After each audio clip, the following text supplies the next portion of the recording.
Canada depuis 30 ans, philosophe et conférencier. Il va maintenant nous inviter à poursuivre ce questionnement avec un thème qui traite de l'esprit, quelle spiritualité pour réenchanter le monde. Donc, sans plus tarder, je cède la parole à Denis Bricknell. Merci.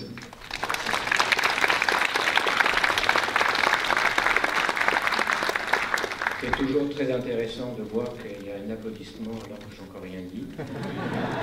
Il y a une confiance innée que les choses qui vont être transmises sont intéressantes. De façon à pouvoir tenir dans le timing, je ne vais pas vous laisser partir trop tard, je vais essayer d'être le plus synthétique possible dans ce que j'ai à vous exprimer.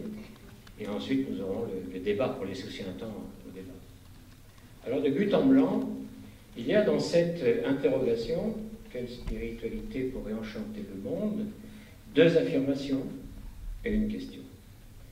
Et ça, il faut l'affirmer, cette affirmation. Et cela veut dire, dans une telle présentation, que l'esprit a le pouvoir de réenchanter le monde. Et pas simplement de réenchanter le monde, mais aussi d'apporter des solutions aux problèmes de l'humanité, au problème de l'humain en tant qu'individu, au problème de l'humain en tant que collectivité. C'est sûr que ce serait assez enchantant de pouvoir avoir des solutions à nos problèmes. Il y aurait comme un charme qui amènerait par l'intermédiaire de la puissance de l'esprit à pouvoir résoudre les choses et nous donner un horizon d'évolution et de vie un peu différent de ce que nous vivons. Alors aussi, la deuxième affirmation, c'est nécessairement que quelque chose s'est passé avec l'esprit pour que l'on amène au désenchantement. Et qu'est-ce qui s'est passé? Il s'est passé d'abord le déni de l'esprit. Ensuite, il s'est passé une opposition à l'esprit pour arriver jusqu'à une situation qui est celle que nous connaissons et dans laquelle nous nous trouvons, malgré tout ce que nous venons d'entendre et qui est extraordinaire, parce que ça, c'est une promesse d'avenir, une promesse de quelque chose qui peut... des semences qui poussent et qui peuvent grandir pour devenir quelque chose de plus grand, dont l'humanité a besoin. Mais nous sommes dans une situation, à l'heure actuelle, où on est arrivé jusqu'à cette situation, pas simplement du déni, mais carrément de l'affirmation de l'inexistence de l'esprit. Avec la conférence de Dr Beauregard, il est évident que l'on voit que les choses ont quand même changé, qu'il y a un paradigme qui est en train de se présenter. Je ne vais pas revenir sur ce que nous avons entendu, et ça a été très bien présenté. Nous sommes dans cette situation-là. Alors ces affirmations peuvent paraître plutôt gratuites, et je voudrais justement vous présenter que non, ce n'est pas gratuit. Nous devons prendre conscience de cela, parce que ce n'est pas suffisant de pouvoir savoir que nous avons telle et telle technique pour le bien-être. Il y a, du point de vue de la spiritualité, je n'ai pas le temps là de le développer ce soir, mais une différence notoire entre ne pas faire le mal et faire le bien. Et que pour avancer en humanité, il ne faut pas simplement se suffire de ne pas faire le mal. Il faut aussi surtout faire le bien. Donc c'est une impulsion militante, donc c'est un engagement au niveau de l'individu, au niveau de la société.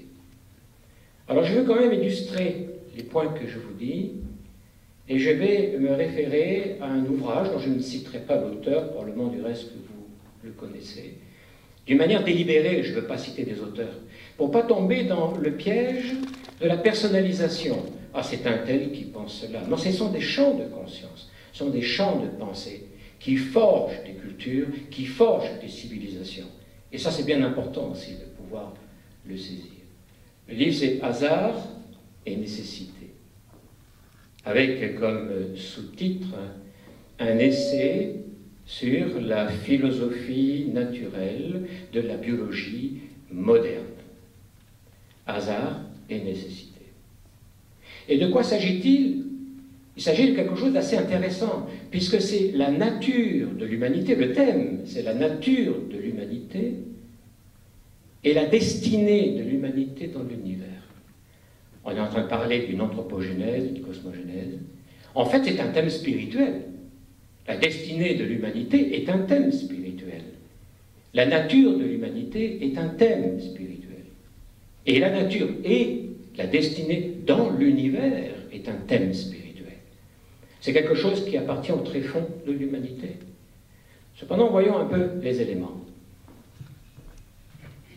En ce qui concerne précisément les données de ce livre, ce n'est pas qu'un livre. C'est-à-dire qu'à l'époque, nous sommes dans les années 70, c'est une révolution.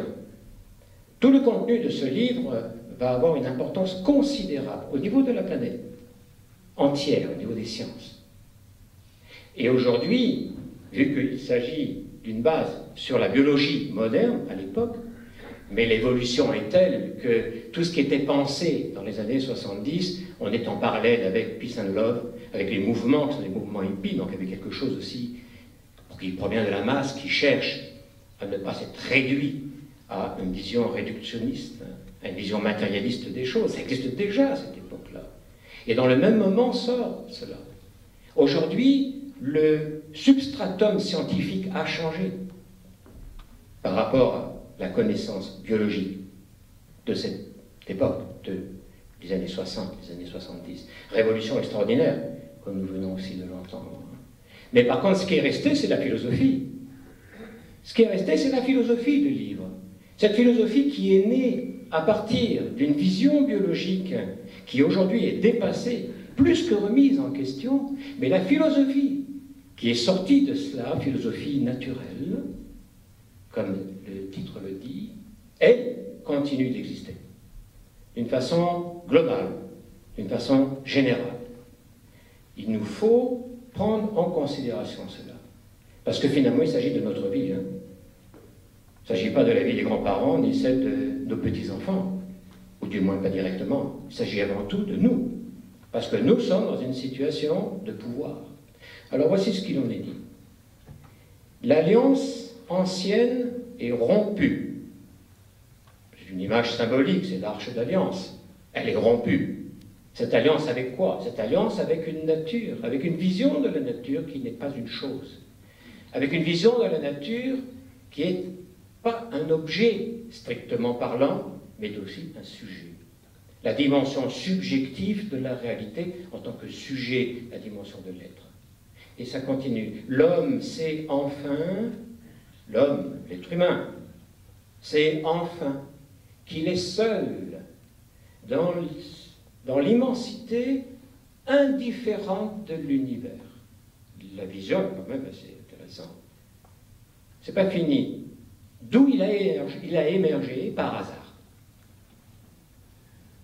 Non plus que son destin, son devoir n'est écrit nullement, nulle part. Il n'y a pas de destinée, il n'y a pas de Racine, il n'y a pas de Bourgeon. On est seul dans l'immensité de cet univers. Il n'y a pas de devoir, il n'y a pas de destin. On est un petit peu perdu. C'est une vision du monde, c'est une vision de l'être humain, c'est une philosophie, effectivement. Pour s'affranchir, toujours le livre, hasard et nécessité. Pour s'affranchir, l'homme doit se libérer de l'esprit. L'homme doit se libérer de l'esprit pour s'affranchir. L'esprit, concept fumeux. Et doit se libérer de la spiritualité héritée de l'animisme. Donc pour cet auteur, il y a d'ailleurs le prix Nobel, pour cet auteur, l'animisme, ça contient tout ce qui est une pensée, une sensation, une intuition, un ressentiment, que la nature est vivante, qu'il y a dans la nature une certaine détermination d'être, même si ça échappe aux catégories qui sont les nôtres. Il est évident qu'on peut avoir une vision comme celle-ci. Chacun est libre d'avoir une vision comme celle-ci. Mais il faut reconnaître que l'esprit est éliminé et la spiritualité aussi. C'est très fort aujourd'hui. C'est toujours très fort aujourd'hui.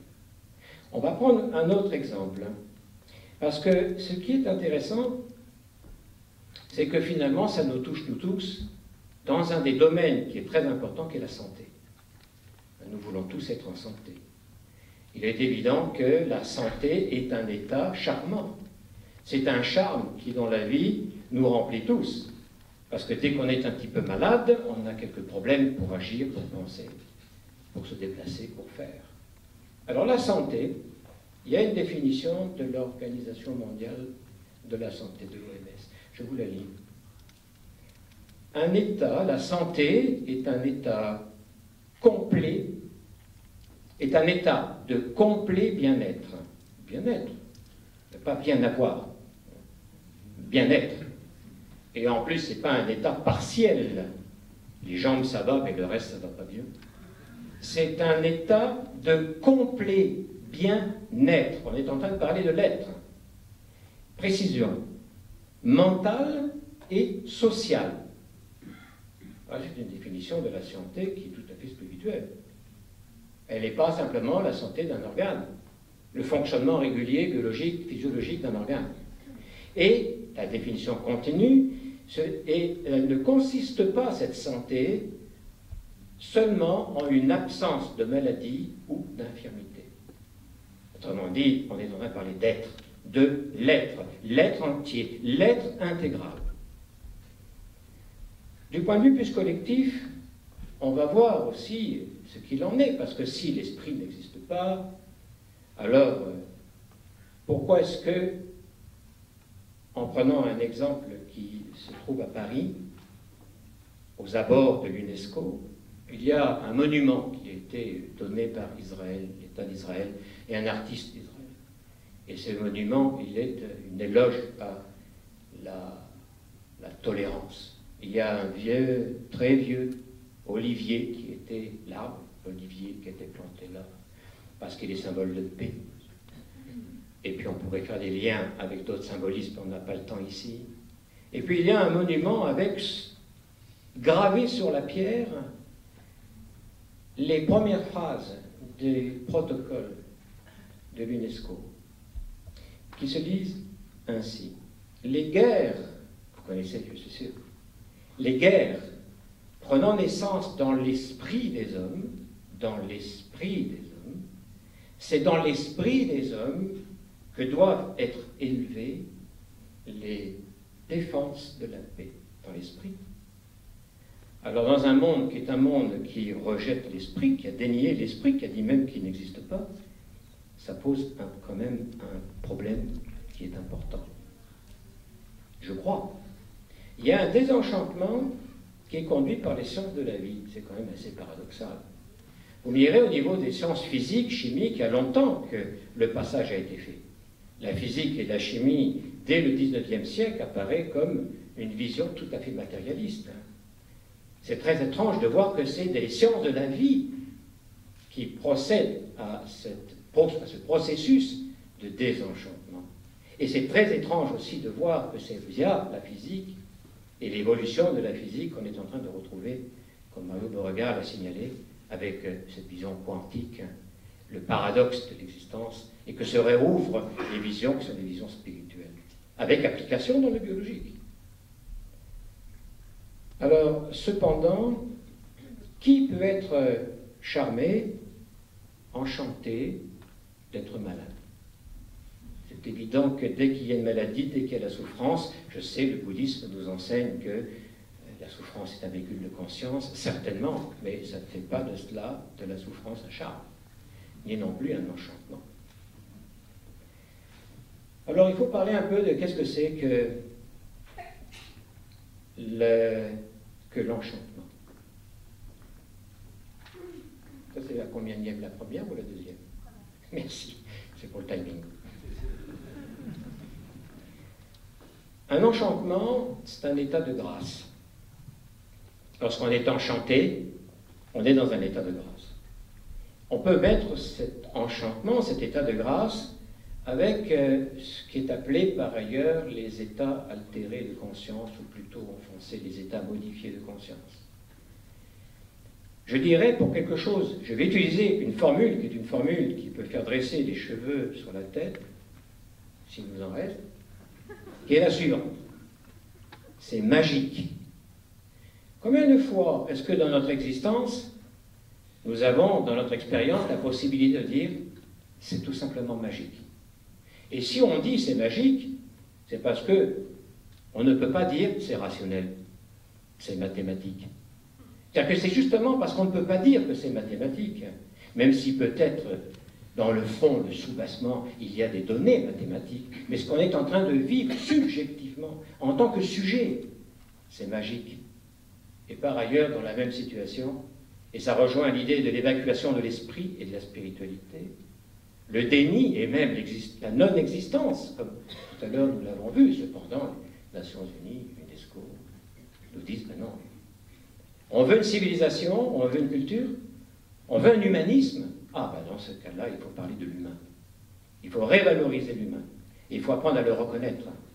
Parce que c'est sûr que c'est un petit peu, disons, flou, les notions d'esprit, spiritualité, enchantement. Il y a des confusions de valeurs, qui sont les conséquences de la situation dans laquelle nous nous trouvons.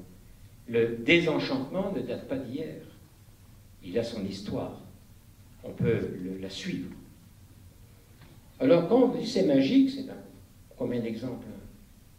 Mettons un coucher de soleil magnifique, dans un endroit où vous vous trouviez, et que, en le regardant, en l'observant, en le contemplant, on est rempli de quelque chose de complètement irrationnel. Ce n'est pas mathématique. Ou un lever du soleil. Un lever du soleil au sommet d'une montagne. Un paysage extraordinaire. Un moineau qui vole, suivi par quelques congénères et qui traverse à vitesse grand V un arbre sans frapper des branches. On a énormément de possibilités en regardant la nature dans cet état, qui est un état de contemplation. Un état où l'on sort de la rationalité. Pour ça, on dit que c'est irrationnel. C'est peut-être irrationnel, mais ce n'est pas déraisonnable. Ça relève peut-être de quelque chose qui échappe à la raison, sans en faire quelque chose de déraisonnable. Et pourtant, quand on dit c'est magique, la pensée est magique. Qu'est-ce que la pensée magique? Et puis on l'affabule aussi.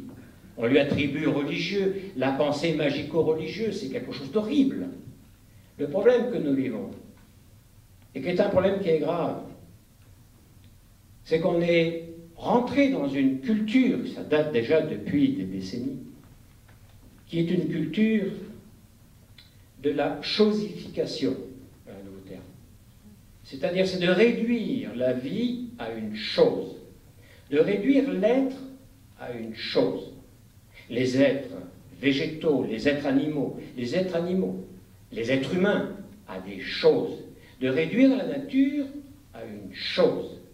C'est-à-dire appliquer une logique rationnelle, et je ne suis pas contre la raison, personne n'est contre la raison, une logique rationaliste, si vous voulez, qui enlève à la vie sa dimension essentielle, qui est la dimension précisément de la vie. Parce que l'esprit est vie, l'esprit est lumière. Toutes les traditions nous l'enseignent, toutes les traditions nous le disent. Alors on en transforme, pas on transforme, on réduit la nature à une chose. Et c'est évident que c'est beaucoup plus facile de l'exploiter. C'est plus facile d'exploiter une chose. C'est beaucoup plus facile aussi de réduire des peuples à des choses. L'arbre vaut pour quoi? L'arbre vaut pour les fruits que nous consommons. C'est ça qui fait la valeur de l'arbre. L'arbre vaut parce qu'il produit quelque chose que nous consommons. Il n'y a pas de banc de poissons. Qu'est-ce que c'est que cette vision poétique de banc de poissons? Ce n'est pas un banc de poissons, c'est un stock de poissons.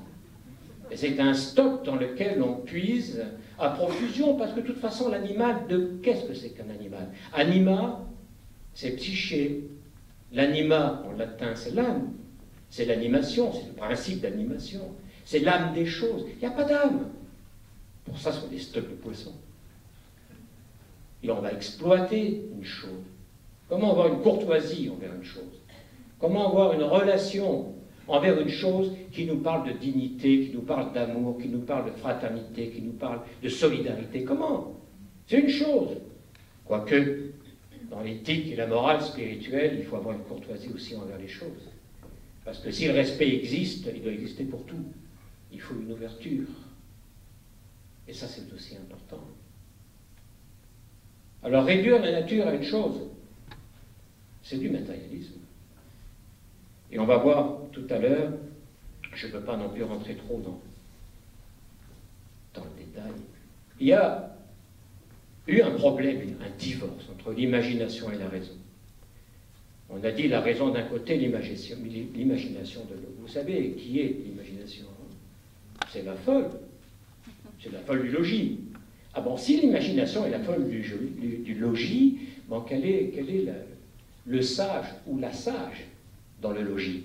Ben, la raison. Mais pas n'importe quelle raison, la raison qui raisonne. La raison qui est devenue totalitaire. La raison qui dit qu'elle peut tout. Et que tout ce qui sort de la raison raisonnante n'a pas de sens. La raison qui réduit la vie à une chose, qui dit exploitons et exploitons et exploitons. Comment pouvons-nous être bien et tranquilles lorsque l'on voit comment est-ce que le monde a été désenchanté? Nous sommes enchantés de la situation du monde à l'heure actuelle. Sommes-nous enchantés de tout ce qui se passe dans notre propre pays? Sommes-nous enchantés si l'on voit des gens qui, pour manger ici même, sont obligés de fouiller dans les poubelles? Sommes-nous enchantés avec toutes les inégalités qui peuvent exister? Et regardons la situation qu'est la situation dans le monde. Comment être enchanté? Où est le charme de la vie? Ce charme qui naît d'une conscience qui dépasse les limites qui sont strictement matérielles. Alors ça, c'est une donnée qui est importante. Et alors, cette rupture, ce divorce entre deux façons de penser, entre deux modes de pensée, l'une qui va être considérée comme très dangereuse, et l'autre comme merveilleuse, avec le Dieu esprit critique. Il y a l'esprit critique. Et tellement l'esprit critique fait des choses un peu bizarres dans ses analyses qu'on se demande où est la critique. Et même, on se demande surtout où est l'esprit. Parce qu'à la fin, ça devient une excuse. On parle de l'esprit critique et nous, on est échappé complètement à la pensée magico-religieuse. Ah bon? On a échappé à la magie. Ah bon? Alors qu'est-ce que nous sommes? C'est intéressant de se poser la question aussi. Le mode de pensée qui a été évacué, c'est la folle du logis. L'imagination, on n'en veut pas. L'imagination nous trompe. Ce qu'on est en train peut-être de redécouvrir aujourd'hui par-ci, par-là, c'est que l'imagination est une fonction de la conscience humaine. Le fameux cerveau, l'hémisphère bidule, l'autre hémisphère à l'autre côté, les modes de pensée. Mais on ne retire rien de ça. Il faut socialiser ce qu'on vient d'entendre. Il faut le socialiser d'un point de vue collectif et d'un point de vue individuel. Il faut comprendre qu'il n'y a pas de spiritualité s'il n'y a pas une démarche. Et que la démarche ne consiste pas simplement au bien-être. Parce que le bien-être, il existe. Tout le monde court après le bien-être. Personne ne croit pas dans le bien-être. Tout le monde croit dans le bien-être, tout le monde court après le bien-être. C'est un élément de la croyance qui reste. Parce que la foi, la foi, bonjour. Il faut éliminer la foi. La foi, c'est une maladie de la raison, nous dit le rationalisme. Une maladie de la raison, c'est une pathologie de la raison. Donc, quelqu'un qui a la foi, c'est quelqu'un qui est malade. Il faudra qu'on lui dise, c'est un malade mental. Il est subi cette pathologie. Non. La confiance, c'est une maladie, la confiance. C'est pouvoir avoir confiance en l'autre. C'est pas une maladie. La bonne foi se présume, nous dit nos propres textes juridiques et légaux. La bonne foi se présume. La bonne foi se présume. La bonne foi, la foi. Vous voyez, il y a des contradictions qui sont énormes. Ce qu'on a évacué, c'est la pensée analogique. On a évacué le symbolisme. On a évacué la pensée analogique. On a considéré que le symbole est mensonger, parce que le symbole a plusieurs interprétations. Donc il est mensonger, parce que la raison raisonnante et la logique de la raison, c'est le principe de non-contradiction. A et A, elle ne peut pas être moins A. C'est ou c'est blanc, ou c'est noir. Dans la réalité, rien n'est blanc, rien n'est noir. Tout est gris-gris. Et des fois, c'est du gris-gris qui va vers le blanc et du gris-gris qui va vers le noir. Ça veut dire quoi? C'est la finale? Bon. Excusez-moi. Bon, d'accord, ça va. Donc, voilà. Alors, la pensée analogique et la pensée symbolique. Il ne faut pas rejeter le symbole. Il ne faut surtout pas le laisser aller. Parce que lorsque une fonction humaine est laissée aller, c'est comme dans un jardin. si on ne cultive pas, si on ne prend pas soin du jardin, les mauvaises herbes vont pousser. Si l'imaginaire, l'imagination est une fonction inhérente à la conscience humaine, il faut s'en occuper. Si on ne s'en occupe pas, l'imagination va devenir quoi? Fantaisie. Et la fantaisie, c'est un écart par rapport à la réalité. Et dans l'évolution de l'humain, en tant qu'individu et collectivité, il ne faut surtout pas faire cet écart. Il faut la quête du sens. C'est ça, l'esprit spirituel. La quête du sens, mais pas n'importe quel sens. Le sens qui correspond aux dimensions les plus profondes de l'être, plus profondes de l'humanité. Où est-ce qu'on va chercher tout ça? On va y venir. La pensée analogique n'est pas la pensée logique, qui est très importante. Ce n'est pas question de rejeter la raison. Il faut la raison et l'imagination. Il faut le concept et le symbole. Et si on regarde bien autour de nous, dans la réalité, les symboles sont très, très présents. Mais on ne s'en rend pas bien compte. On a perdu une capacité fondamentale. Et quel est le principe qui est rattaché au symbolisme, à la pensée analogique? Cela. Le monde, le réel, n'est pas une crêpe. Ce n'est pas une crêpe.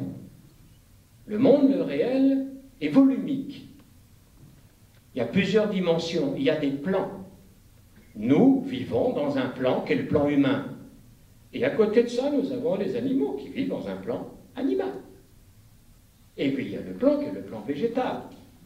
Et puis il y a peut-être aussi d'autres plans que l'on ne perçoit pas, que l'on ne voit pas.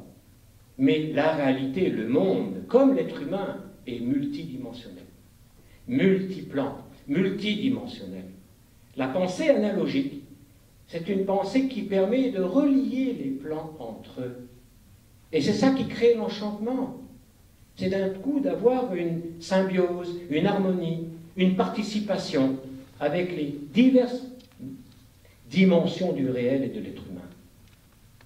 Et c'est basé sur quoi? C'est que dans la pierre, le végétal, l'animal, l'humain, au-delà, dans le système solaire, dans le système galactique, dans l'infiniment petit ou l'infiniment grand, ce sont les mêmes lois.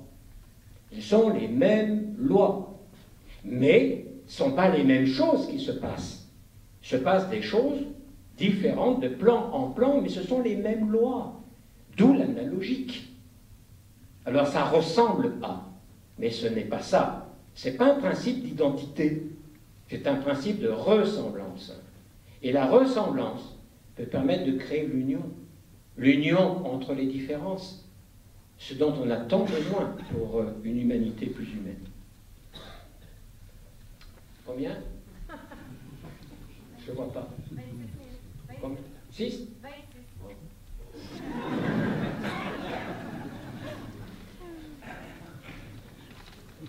Bien, donc on va parler maintenant un petit peu de, justement, quelle spiritualité. Là, il faut définir la spiritualité. On va avoir une définition très compliquée. Il n'y a pas de spiritualité, comme dirait Spock, il n'y a pas de spiritualité sans esprit. C'est fort. C'est-à-dire, tant qu'on aura une spiritualité qui est sans esprit, ce n'est pas une spiritualité. L'eau mouille, le vent sèche, le feu brûle, l'esprit spiritualise. C'est-à-dire que ce qui est fondamental, c'est l'esprit. Tant qu'on ne reconnaîtra pas l'existence de l'esprit, et on n'a pas forcément besoin d'attendre que la science comme on vient de la voir, se développe d'une manière extraordinaire pour dire finalement l'esprit existe. C'est pas vrai. C'est pas parce que la science nous le dira qu'on va le croire. Pas du tout. En tout cas, peut-être qu'on va le croire, mais ce sera pas opératif.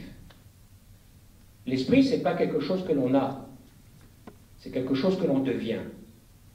L'esprit, c'est l'être. C'est quelque chose qui se rapporte à l'être, pas à l'avoir. C'est pas « j'ai un esprit ». Je peux peut-être dire « j'ai les moyens de pouvoir connecter avec une dimension intérieure profonde ». Mais ce n'est pas une possession. La spiritualité n'est pas une religion. La spiritualité n'est pas une idéologie. La spiritualité est par essence un mystère. C'est la possibilité de se transcender, de se dépasser, d'aller plus loin. La spiritualité n'a pas comme objet la connaissance stricte. La connaissance, c'est-à-dire je suis spirituel, je sais tout et je fais quoi après? C'est-à-dire c'est un destiné. C'est la destinée de l'humain, c'est le mystère de là où nous pouvons aller. Ça va à l'envers du nihilisme. On est arrivé au nihilisme. Nihil, nihil, la racine grecque, ça veut dire rien. On a une vision où tout est rien. Alors le nihilisme nous donne une conscience, quand même. Cette conscience est la suivante. Ce qui est là ne devrait pas être. Mais ce qui devrait être n'existe pas. Alors évidemment, ça pose un problème. C'est-à-dire, on a une conscience qui est une conscience que les choses ne vont pas, il y a des problèmes.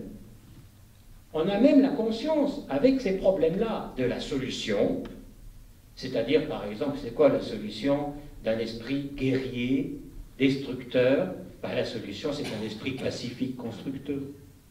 Alors, quand on regarde l'UNESCO, quand on regarde tout ce qui est indiqué comme solution, on voit très bien qu'on a toutes les solutions. Ça fait des décades qu'on a toutes les solutions dans ce monde moderne. Toutes les solutions.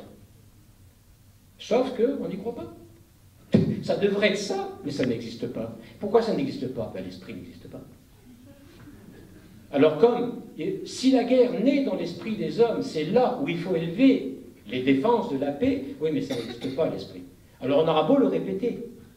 On a un problème qui est le problème de la désacralisation de la nature. Il faut réhabiliter la dimension d'être à la nature. Et ne pas avoir peur. Ne pas avoir peur des critiques. Comme tout paradigme,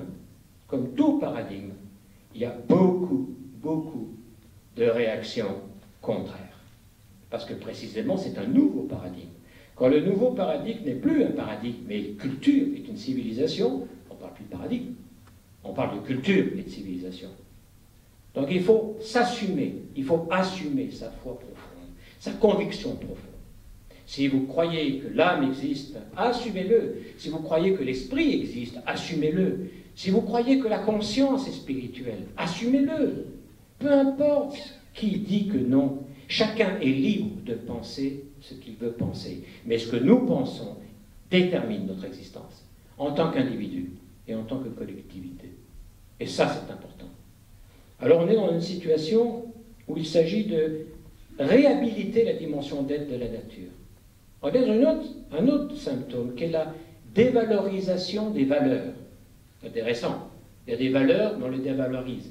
Qu'est-ce que ça veut dire, ça? Ben, voilà ce que ça veut dire. C'est pas vrai qu'il n'y a pas de valeur spirituelle. Ce n'est pas vrai que vous n'avez pas de valeur spirituelle, que moi-même je n'ai pas de valeur spirituelle. Nous avons tous des valeurs spirituelles. Est-ce qu'on aime la concorde? Aime-t-on l'amour? Aime-t-on la solidarité? La fraternité? L'intelligence, la compréhension? L'accueil de l'autre? Oui, on a tous. Donc on a des valeurs. On n'a pas simplement que ces valeurs temporelles qui concernent de la pure publicité, qui valent pour une période et qui disparaîtront après. Non, des valeurs fondamentales. Les valeurs fondamentales et essentielles, on les a tous. Tous.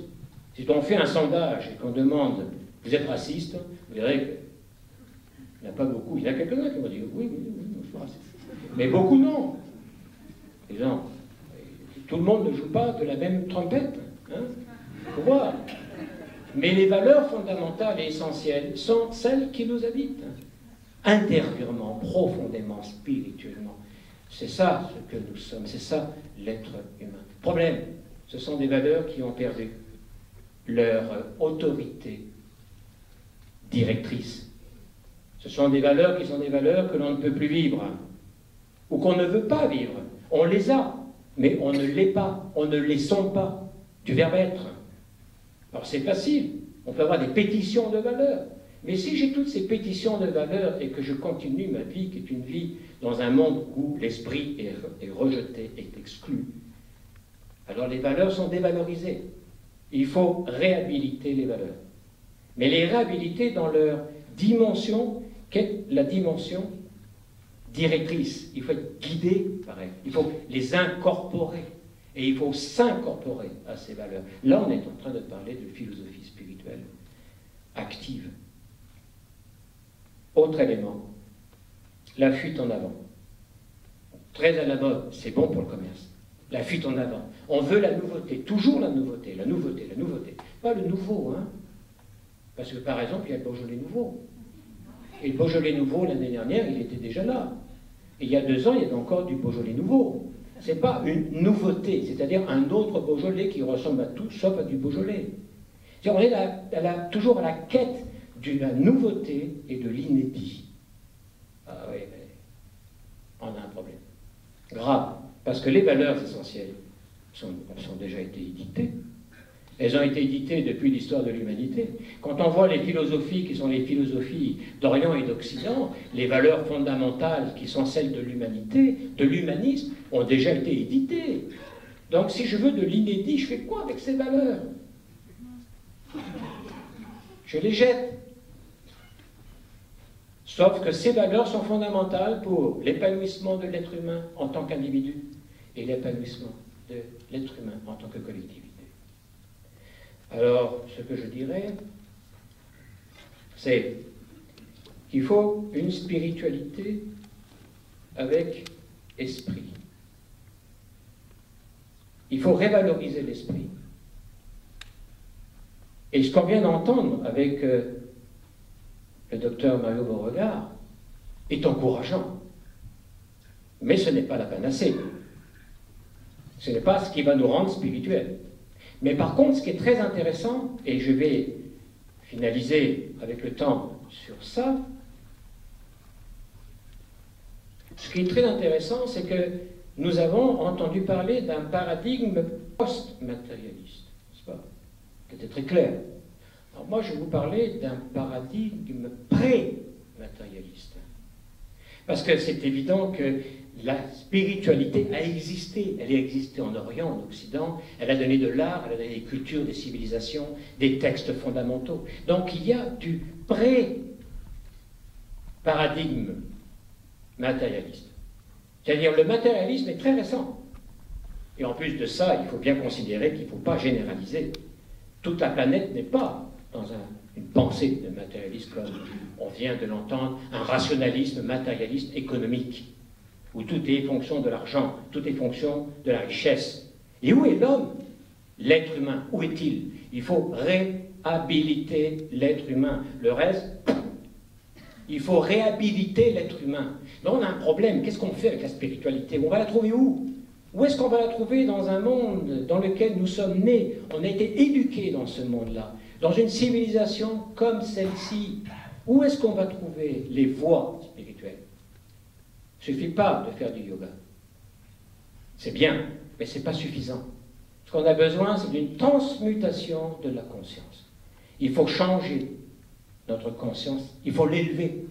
Mais comment est-ce qu'on va faire? Où est-ce qu'on peut trouver des conseils? Où est-ce qu'on peut trouver des voies non religieuses, non idéologiques? Justement, paradigme pré-matérialiste. C'est-à-dire, il faut se relier aux spiritualités d'Orient et d'Occident. Aux spiritualités d'Orient et d'Occident. Il ne faut pas courir vers l'avant. Il ne faut pas fuir. Le passé n'est pas dépassé. Dans le passé, chaque fois qu'il y a quelque chose d'essentiel qui s'est fait, chaque fois que c'est devenu monument, art, poterie, chanson, danse, temple, culture, cité, politique, dans tous les domaines qui sont le domaine de la société et de la culture humaine, chaque fois que l'essentiel, qui est invisible aux yeux, mais chaque fois que l'essentiel a été une semence pour faire une culture, une civilisation, qui n'est pas arrivée à l'idéal, mais qui s'est approchée, qui a au moins essayé, là le passé n'est pas dépassé. Tout ce qui est essentiel, c'est-à-dire classique, parce que le classique est tout ce qui est essentiel, c'est ça qu'il faut comprendre comme définition, rien n'est dépassé. L'amour d'il y a 2500 ans, c'est le même. La quête d'amour, c'est le même. La quête d'une relation d'harmonie entre les individus, c'est la même. D'où l'intérêt. Il faut s'intéresser aux philosophies d'Orient et d'Occident. Il faut retrouver les racines spirituelles. Parce qu'à partir de ces racines spirituelles, des bourgeons vont se former. et des bourgeons de nouvelles fleurs vont apparaître. Et de ces fleurs, des semences pour un monde non seulement nouveau, mais meilleur. Alors, je terminerai ma partie, parce qu'on va engager le débat, avec simplement cette invective. Osons l'esprit. Merci beaucoup.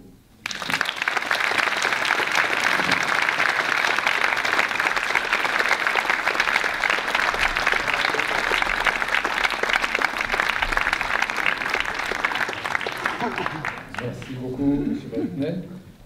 Maintenant, pour la période de questions, pour le bon déroulement, j'aimerais tout simplement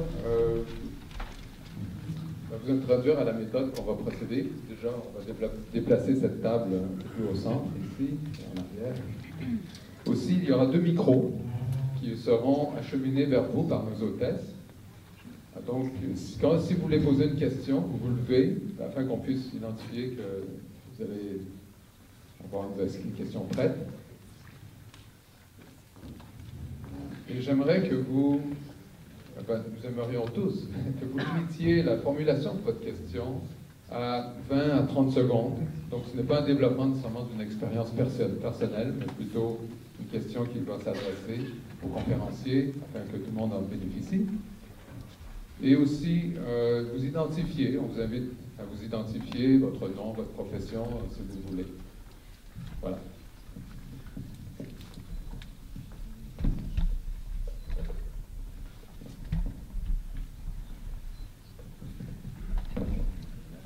Oui, bonjour, mon nom c'est Bouadal Sanogo. Merci beaucoup pour vos excellentes démonstrations. C'est évident que nous avons besoin d'un pont entre la science et le spirituel. Mais le problème est que ce pont-là, j'ai comme l'impression on le détruit tout le temps à cause du dieu argent. Comment faire en sorte que nous soyons capables de construire un pont solide entre ces deux aspects qui va rester définitivement pour le bien-être, pour le réenchantement de l'humanité, justement. Gagner au loto.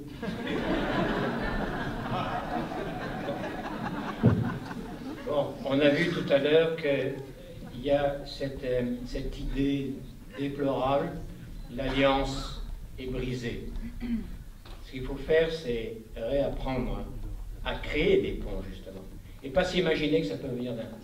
Il faut commencer là où nous sommes, avec l'environnement qui est le nôtre, en intégrant cette idée que la vie est partout. Pour que ça soit solide, il faut que l'être humain soit solide. Il faut que les convictions existent. Il faut que surtout qu'on soit capable de pouvoir vivre en accord avec nos convictions profondes.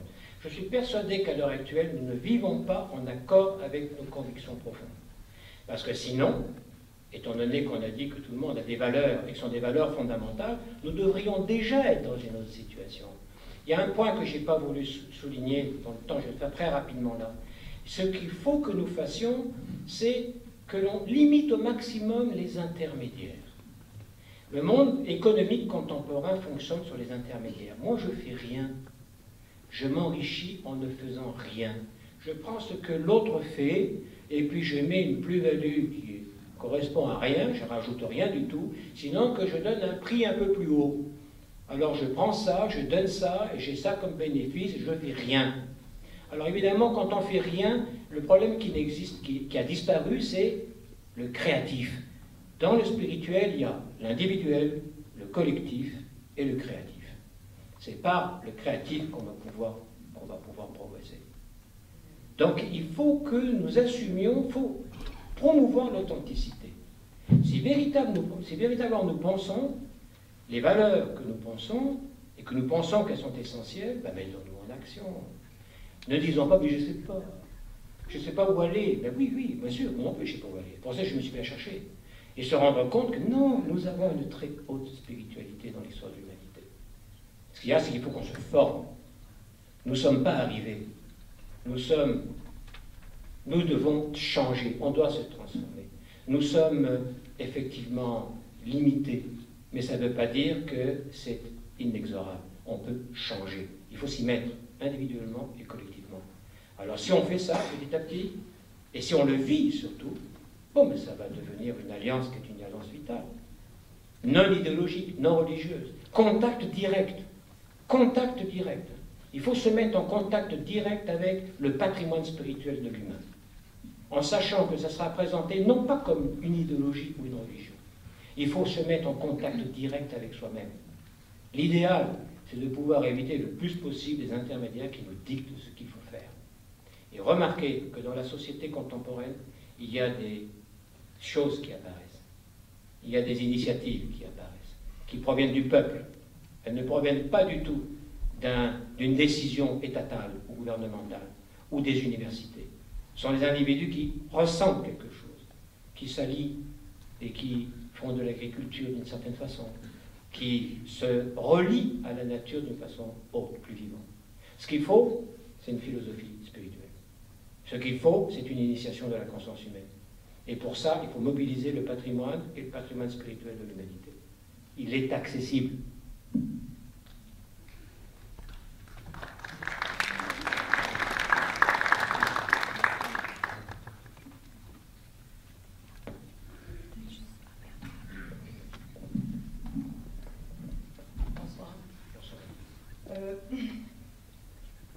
Je voudrais vous entendre sur ce patrimoine spirituel de l'humanité que vous situez à l'âge classique, dont vous parliez tout à l'heure, il y a 2500 ans et avant, alors que l'on sait que les grands philosophes en Occident, principalement, en tout cas ici, et même ailleurs, mais bon, sont des hommes, et là je ne veux pas faire compliqué, mais cette essence et cet espace de la spiritualité qui rejoint et qui est rejoint par l'essentiel du féminin, ne s'est pas encore manifesté sur la planète Terre. Ou s'il s'est manifesté, c'est très peu. Et quand je vous écoute parler, non pas pour vous blâmer, mais j'entends pas cette résonance du féminin.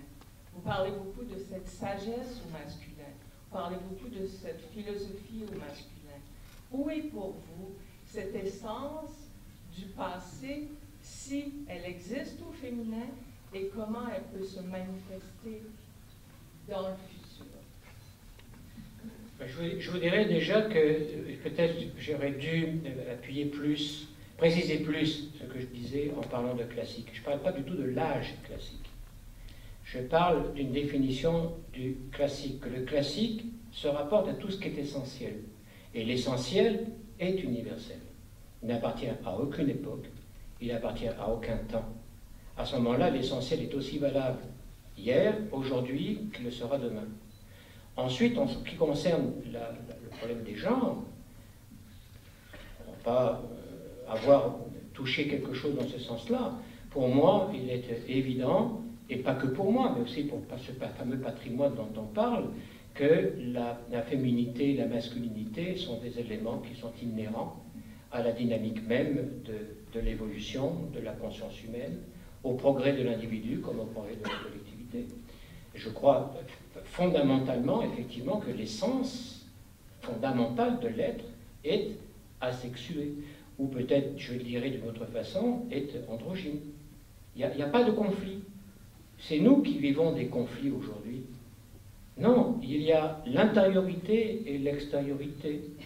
Et en reprenant des termes jungiens, les deux constituent l'être humain.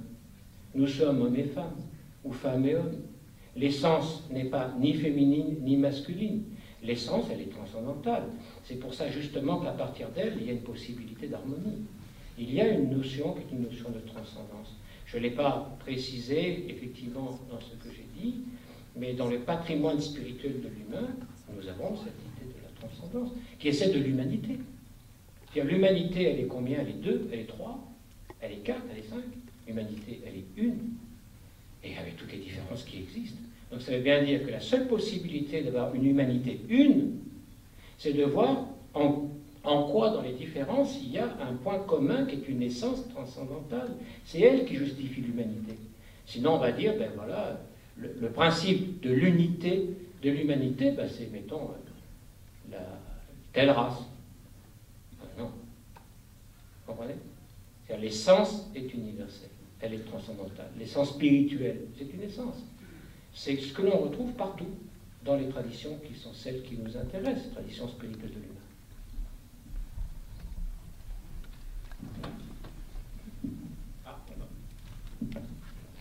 Bonsoir. Mon nom c'est Jean-Christophe Raymond. J'ai fait un bac en neurosciences et puis ensuite un doctorat en pharmacie, donc j'ai été désenchanté par ma vénération du dieu Abra.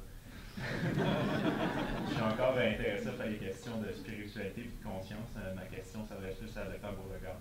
À la lecture de vos livres, je n'ai pas tout à fait saisi comment vous induisez que l'esprit est immatériel et qu'il n'est pas produit par le cerveau, de par les évidences que vous avez sur la non-localité de l'esprit. Donc pourquoi est-ce que ces évidences-là font en sorte que le cerveau ne peut pas produire l'esprit?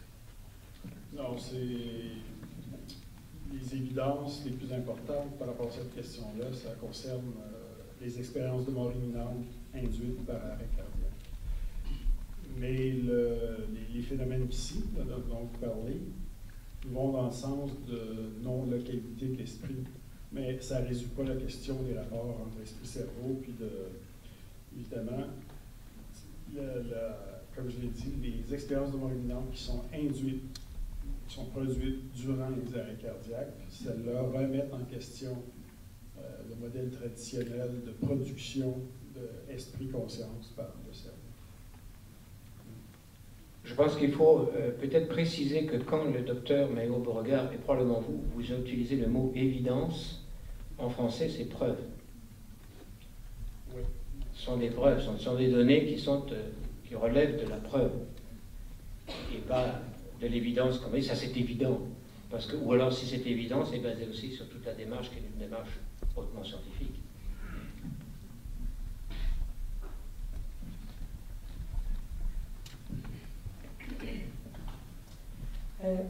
Bonsoir, excusez-moi, je suis en train de perdre la voix un petit peu. Mon nom, c'est Marie Segagneur. Je suis étudiante au programme d'études sur la mort à l'Université de l'UQAM. J'aurais vraiment plusieurs questions, alors je vais essayer de m'en tenir à une seule. Je voulais vraiment vous remercier aussi pour la conférence de ce soir. Je crois qu'on gagne à vous connaître vraiment. Ma question elle est pour M. Beauregard.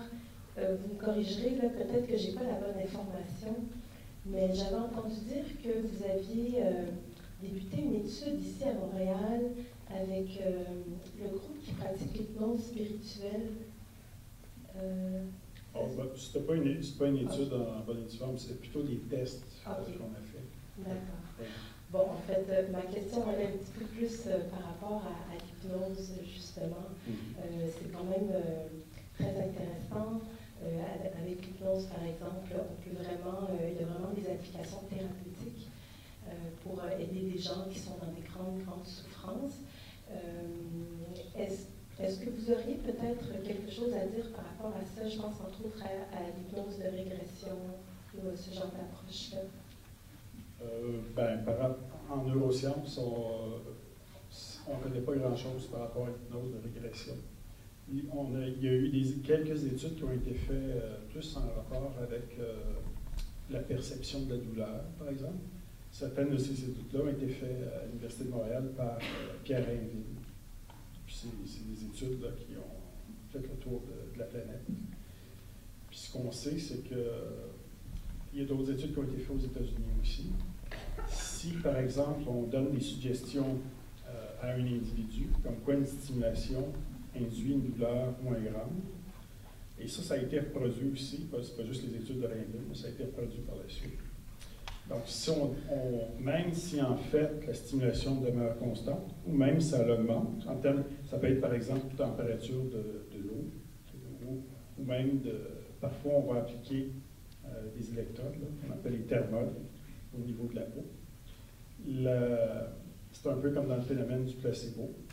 Ce que l'individu croit va moduler la réponse du cerveau. Donc, si l'individu pense que la stimulation diminue en termes d'intensité, il y a une baisse d'activation dans les régions qui traitent qui sont associées à la perception de la douleur, par exemple. Puis, on observe aussi le phénomène inverse. Donc, ça a été répliqué. Mais par rapport à la question de régression, il n'y a pas de travaux à la connaissance en neurosciences qui ont été faits.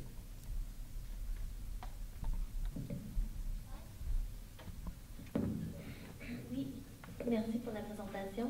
Ce qui m'intéresse, moi, c'est les états modifiés de conscience. Je me demandais, quand on parle de STEM, s'il y en a plusieurs états modifiés de conscience, puis comment on peut les atteindre.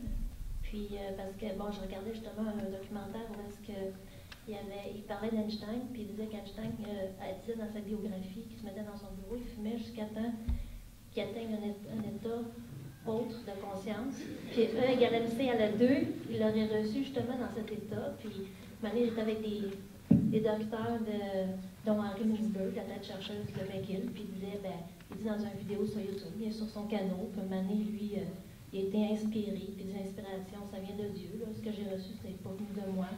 Je voulais savoir si vous avez des trucs pour qu'on atteigne ces états modifiés, ça m'intéresse. Et pas cher. Non, mais j'en ai parlé brièvement quand je parlais de le cerveau comme filtre, la façon de moduler cette fonction filtre-là. Il y a toutes sortes de façons. Vous pouvez y aller en réduisant les stimulations sensorielles, comme les techniques de privation sensorielle, comme le caisson d'isolation. Ça a été créé par un neuroscientifique américain, John Lilly, dans les années 50 aux États-Unis. Donc, vous pouvez y aller par privation sensorielle, sur-stimulation sensorielle. Vous pouvez ingérer certaines substances. Il y a toutes sortes de façons. Il y a des techniques méditatives, contemplatives, de prière, etc. Toutes ces différentes approches-là font en sorte qu'il y a des modifications au niveau du cerveau. Et puis, les individus ont une impression d'élargissement de leur champ de conscience. Donc, il y a toutes sortes de façons. Et il y a des façons qui semblent correspondre moins à certains individus par rapport à d'autres aussi. Il y a quand même des différences. Ah. Non, ça n'a pas été fait. Oui. Mais par contre, ça, on peut le trouver justement dans le patrimoine spirituel de l'humain. Parce que les expériences spirituelles ne sont pas nouvelles. Il y a des expériences spirituelles qui datent tant en Orient, en Occident, le Nord, le Sud, le Centre, les Indiens, etc., qui sont très intéressantes. On a toute une bibliographie et des connaissances, par exemple, relativement au chamanisme, qui sont tout à fait illuminantes. Je pense que oui, il y a toujours, par exemple, la drogue, ceci, la stimulation, ceci, cela, ce qui est vrai, pourquoi pas, mais aussi un pouvoir qui est extraordinaire, c'est celui de la conscience. C'est-à-dire qu'on peut travailler la conscience, on peut changer, on peut transformer, on peut transmuter, on peut travailler sur soi-même. Ce qui, somme toute, est vraiment la solution idéale, parce que si je dépends de l'extérieur pour atteindre des états qui sont des états modifiés de conscience, où est ma liberté, où est le contrôle, où est ma maîtrise? Il faut que je réussisse précisément à atteindre des états modifiés de conscience, mais selon ma propre volonté, c'est-à-dire avec une maîtrise. La voie spirituelle nous parle de ça, c'est une voie où il faut qu'on apprenne à se maîtriser, à se contrôler, à se découvrir, c'est une connaissance de soi. Alors, peut-être que prendre ceci, cela, ça peut aider. Parfois, de prendre un verre de vin rouge, ça aide à l'illumination. Parfois, fumer un cigare de temps en temps, même si on n'est pas quelqu'un qui fume, ça peut donner comme des illuminations. On a dit que l'esprit, c'est un concept de fumeux, donc alors on peut y aller.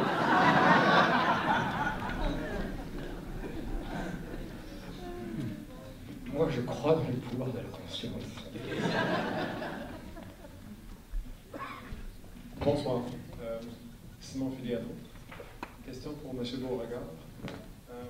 Est-ce que vous connaissez Amaroff et Penrose? Avez-vous une opinion sur ce qu'ils font?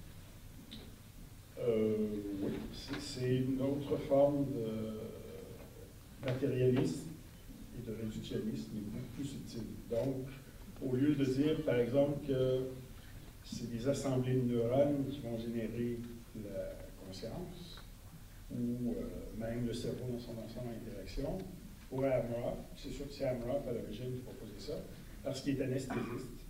Donc, il travaille avec certaines substances qui agissent au niveau du microtubules, qui sont comme une forme de structure à l'intérieur des neurones. Donc, C'est aussi une autre forme de matérialisme réductionniste, mais plus subtil, si vous voulez.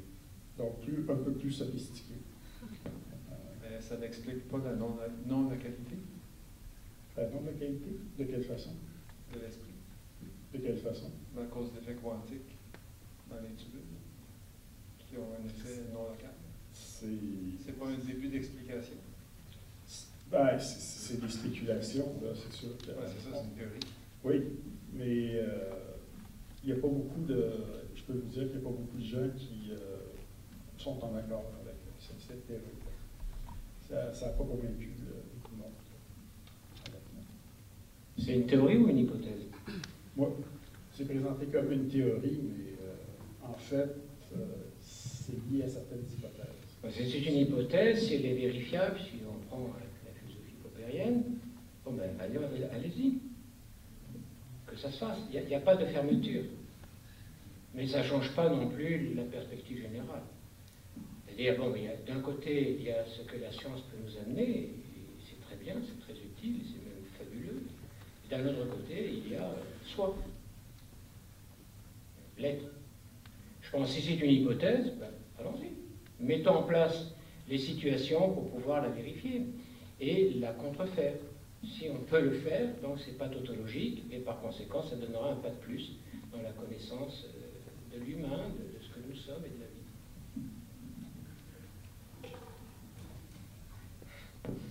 Bonsoir, je m'appelle Lise Rivet, je viens de Waterville. Tantôt, vous avez, quand vous parlez, ma question était avec vous, M. Mario, vous avez parlé du cerveau empêchant normalement une expansion de la conscience. Comme un peu comme une télévision, comme un peu comme si on avait besoin de filtrer la conscience qui pourrait devenir expansive. Est-ce que c'est bien ça? Oui, c'est un peu comme, si vous voulez, une forme de programmation biologique. Qui fait que, généralement, on va concentrer notre attention sur certains types de situations. C'est lié beaucoup à la question de survie aussi, au niveau biologique, dans une perspective évolutionniste.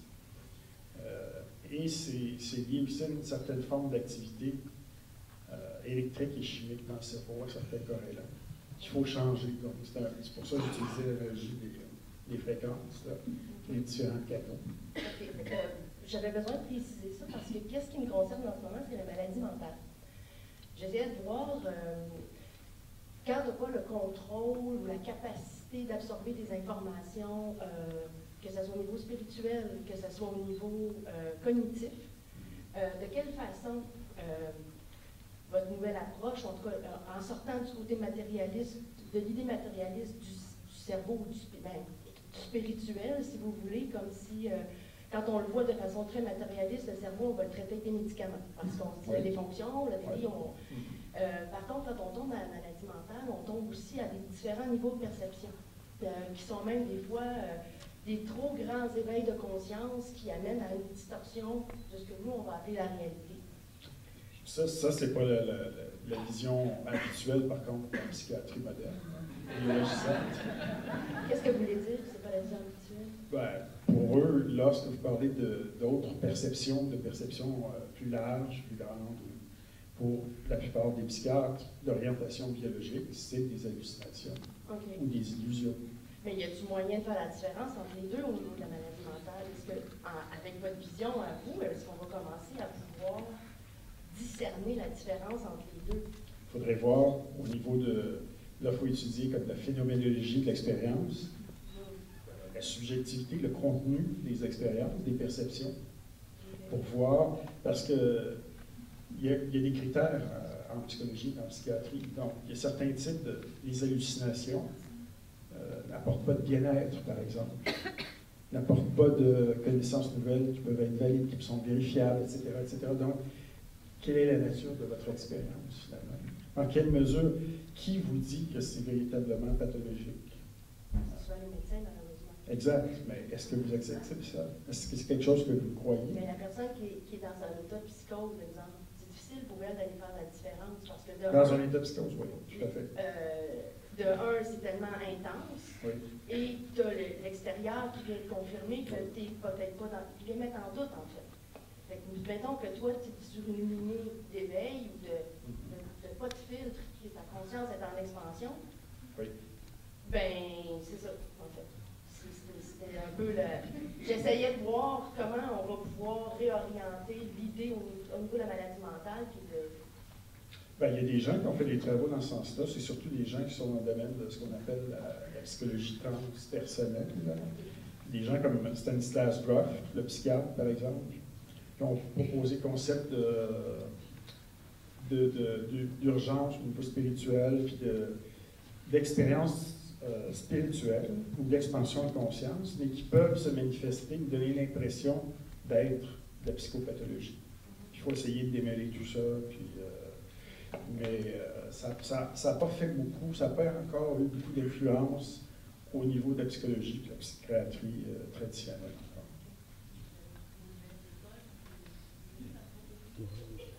Ben, vous pouvez aller consulter les travaux de Stanislas Grof en particulier. Oui. Et peut-être aussi vous intéresser à tout ce qui est de la connaissance théorie de l'extase, tout ce qui se rapporte au chamanisme. Parce que là c'est pareil, le chamanisme avec la pensée que la pensée matérialiste moderne a été complètement assimilée à des problèmes réellement mentaux. Donc il y a quand même pas mal de connaissances qui existent aussi sur les théories de l'extase. Peut-être aussi parce que les accompagnateurs doivent aussi eux-mêmes se mettre dans une situation de progression de nature spirituelle et de transformation de la conscience. Très bien, merci. Nous prendrions une dernière question. Sinon...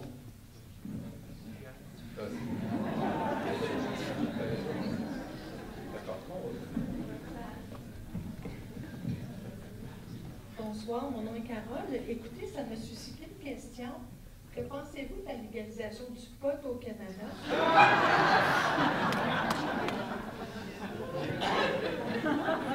Ça dépend du papier avec lequel on peut rouler la cigarette. Il faut que le joint puisse avoir une qualité de fibre naturelle qui nous amène à pouvoir favoriser peut-être des résultats escomptés.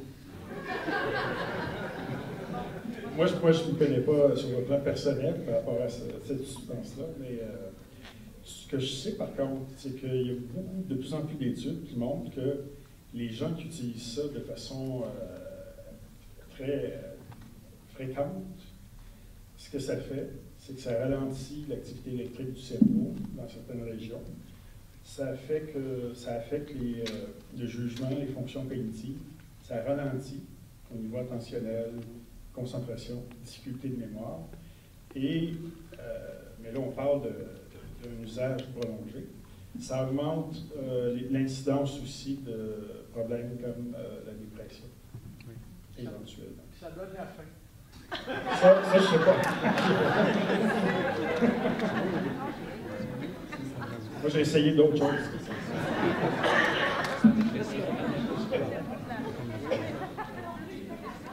Je pensais que l'éveil de conscience, la création des ponts, ça allait faire une nouvelle génération. Mais peut-être pas avec cette substance-là.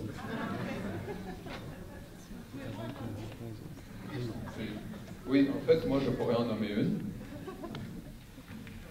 Donc, nous allons terminer et pour remercier nos conférenciers, pour remercier tous, chacun de vous, d'avoir été présents.